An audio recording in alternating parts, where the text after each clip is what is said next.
디지털투데이 데일리 픽입니다.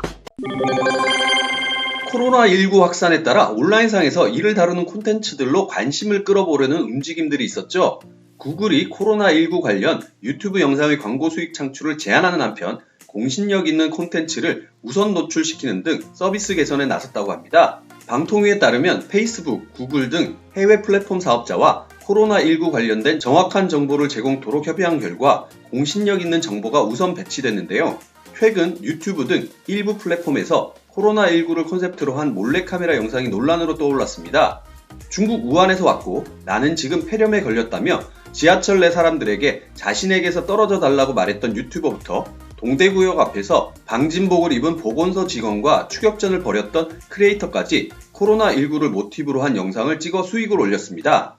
이들은 모두 코로나19에 감염되지 않았고 국민적 관심이 높은 사안을 어그로 마케팅으로 이용했다는 비판을 받고 있죠.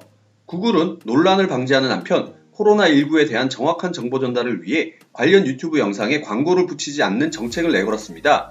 공신력 있는 콘텐츠를 우선 노출하고 내부 정책을 위반한 영상은 빠른 시간 내에 삭제하는 방식입니다. 정부, 언론사, 의학 전문가 등 공신력 있는 코로나19 관련 영상일 경우 본인이 직접 구글에 재검토를 요청할 수 있는데 구글은 해당 요청을 받을 경우 직접 영상을 검토해 광고를 게재하는 방식입니다. 페이스북도 이용자가 코로나19, 코로나 바이러스 등 관련 키워드를 검색할 경우 중앙사고수습본부의 코로나 바이러스 감염증 19 홈페이지로 연결되는 시스템을 구축했고 이날부터 초기 화면 사용 중에 공지 형태로 안내하고 있습니다. 한상혁 방통위원장은 해외 플랫폼 사업자도 이용자에게 올바른 정보가 제공되도록 노력하는 한편 명백한 허위 정보에 대해서는 내부 정책에 따라 적극 조치하기로 결정했다며 앞으로 정부는 사업자와 함께 코로나19에 대한 정확한 정보 제공과 국민 불안 해소를 위해 적극적으로 협력해 나갈 것이라고 말했습니다. 애플은 자사의 생산 제품에 대해서는 자체 운영체계나 어플리케이션을 고집하는 것으로 유명하죠. 근데 그런 고집이 약간 완화될 조짐이 보이고 있습니다. 애플이 아이폰과 아이패드에서 경쟁사 애플리케이션도 기본으로 설정할 수 있도록 허용하는 방안을 검토 중이라는 보도가 나온 건데 블로터는 애플이 스마트 스피커와 관련해선 애플 뮤직 외에 타사 음악 서비스에도 문호를 개방하는 것도 논의하고 있다고 블룸버그 통신을 인용해 보도했습니다. 논의는 초기 단계여서 최종 결론이 내려진 것은 아닙니다. 그럼에도 애플의 행보는 아이폰과 아이패드 등에서 자사 서비스에 불공정한 우위를 제공하고 있다는 비판을 내부적으로 꽤 의식하고 있음을 보여주는 것이어서 주목됩니다. 보도에 따르면 애플은 사용자들이 자사 사파리 웹브라우저와 이메일 앱 대신 타사 웹브라우저와 이메일 앱을 아이폰과 아이패드에서 기본 옵션으로 선택할 수 있을지 여부를 논의하고 있습니다.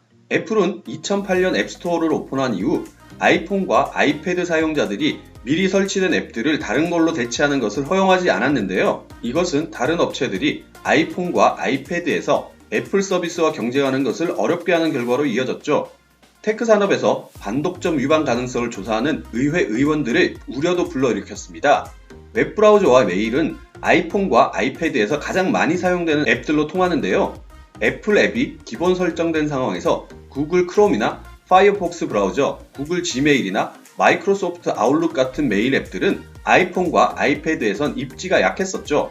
예를 들면 사용자가 아이폰에서 웹링크를 누르면 사파리 브라우저가 자동으로 열리는데 사용자가 문자 메시지나 웹사이트에서 이메일 주소를 클릭하면 애플 메일 앱과 연결됩니다. 다른 이메일 프로그램을 대체할 옵션은 현재로서는 없는 상태죠. 애플은 홈팟 스피커에서 스포티파이 등 타사 음악 앱들에 대한 제한을 푸는 것도 검토 중이라고 소식통들은 전했습니다. 애플의 폐쇄된 시스템은 외부 앱을 기본 앱으로 설정하는 것을 금지하는 구조인데요. 이 같은 방식에 대해 스포티파이 등 경쟁사들은 불공정 이슈를 제기했고 미국 하원 반독점 청문회에서도 이 문제를 다뤘습니다. 애플은 현재 아이폰과 아이패드에서 38개 기본 앱을 설치해 제공하고 있다고 블룸버그 통신은 전했습니다. 매장이나 화장은 가장 많이 치러지는 장례의식의 방법인데요. 미국에서는 이와는 조금 다른 퇴비 장례가 시행된다고 합니다. 얼핏 수목장과 비슷한 느낌도 있지만 동아일보의 보도를 보면 그렇지도 않은 것 같습니다. 미국 워싱턴주에서 5월부터 장례 문화의 새로운 옵션으로 퇴비 장례가 본격 시행되는 것으로 알려졌습니다. 사람이 죽으면 시신을 관에 넣어 매장하거나 화장을 하는데요. 다시 자연으로 돌아간다는 상징적이고 전통적인 의미를 담고 있지만 실제로는 별로 환경 친화적이지 않다고 하네요. 매장하는 데 필요한 관을 짜는 데 나무가 필요하고 일정 면적의 땅이 필요한데 시신을 화장하는 데도 많은 양의 천연가스가 소비되고 이 과정에서 온실가스가 나온다는 겁니다. 올해 5월 미국 워싱턴주에서는 세계 처음으로 매장이나 화장 방식이 아닌 새로운 장례 문화에 대한 실험이 진행되는데요. 사람의 시신을 퇴비로 만들어 진정한 자연으로 돌아가게 하는 이른바 퇴비장례가 추진됩니다. 이에 앞서 지난해 워싱턴주 의회는 퇴비장례를 허용하는 법안을 통과시켰고 올 5월부터 본격적으로 시행될 예정입니다. 시신이 그대로 땅에 묻히면 분해돼 자연으로 돌아가기까지 보통 수개월이 걸리는데 땅에 묻힌 시신은 부패가 진행되면서 시신의 피부에 물집이 생기고 부풀어 오르고 매장된 땅이 습해 박테리아 활동이 왕성하면 한 달 안에 분해되기도 합니다. 건조한 환경에서는 수년간 미라와 같은 상태로 유지되기도 하는데 시신에 있던 병원균이 침투하면 토양이 오염됩니다. 토양학자인 린 카펜터 보그스 미국 워싱턴대 교수는 이번 퇴비장례 시행에 앞서 시신 6구를 기증받아 시신이 퇴비로 바뀌는 과정을 연구해 최근 발표했습니다. 연구진은 먼저 밀폐된 공간에서 시신을 흙과 목재와 함께 섞었고 그런 다음 탄소와 질소 비중을 30대 1로 맞췄습니다. 이는 미생물이 원활하게 활동하는 토양과 유사한 환경인데요. 시신은 수분과 단백질, 질소 함량이 높고 상대적으로 탄소가 부족하기 때문에 탄소를 추가하는 것입니다. 미생물의 활동이 활발해지면 시신은 토양과 함께 분해되기 시작하는데 문제는 분해 과정에서 또 다른 온실가스인 메탄이 발생하고 퇴비가 되는데 필요한 비료 성분인 암모늄이 줄어든다는 점입니다. 법적 윤리적 검토는 마쳤는데요. 카펜터 보그스 교수는 워싱턴대의 철학과와 의대 연구진의 도움을 받아 생물 안전 문제는 물론 법적, 윤리적 검토를 진행했다며 종교적인 이유로 새 장례 문화를 받아들이기 어려운 이들과 열린 자세로 대화를 하고 있다고 밝혔습니다. 미세먼지는 이제 한국인들에게 단순한 불편이 아니라 사회 문제로 대두될 정도가 됐습니다. 뉴스원은 계절을 가리지 않고 1년 내내 국민에게 큰 고통을 주는 미세먼지의 정확한 원인을 파악할 수 있도록 우리 독자 기술로 개발된 환경 및 해양 관측 정지궤도 위성 천리안2B호가 발사됐다고 보도했습니다. 남미 프랑스령 기아나 우주센터에서 성공적으로 발사된 천리안2B호는 앞으로 우리나라 상공에 머무르면서 한반도 주변 기상과 해양을 감시하며 특히 국가 간 미세먼지 이동 상황 등을 실시간 동영상으로 감시할 수 있어 향후 우리나라의 대기 문제 개선에도 적지 않은 역할을 할 것으로 전망됩니다. 천리안2B호는 지구에서 36,000km 떨어진 동경 128.2도 위치에서 지구의 자전 속도와 같은 속도로 궤도를 돌며 한반도와 그 주변 대기 및 바다를 24시간 관측하는 임무를 맡았습니다. 앞으로 10년간 해양 환경 변화와 대기 오염물 농도 등을 집중 관측하게 되는데요. 무엇보다 천리안2B호는 특정 지역의 대기와 해양 환경 변화를 마치 동영상처럼 지속적으로 관측할 수 있는 정지궤도 위성이라는 점이 주목을 받습니다. 세계에서 환경 감시를 위한 정지궤도 위성을 운용하는 사례는 이번이 처음인데요. 이 위성은 한반도 상공을 잠깐씩 스쳐 지나가는 저궤도 위성과 달리 한반도 상공에 상시 위치하며 대기 오염 상황을 실시간 모니터링할 수 있습니다.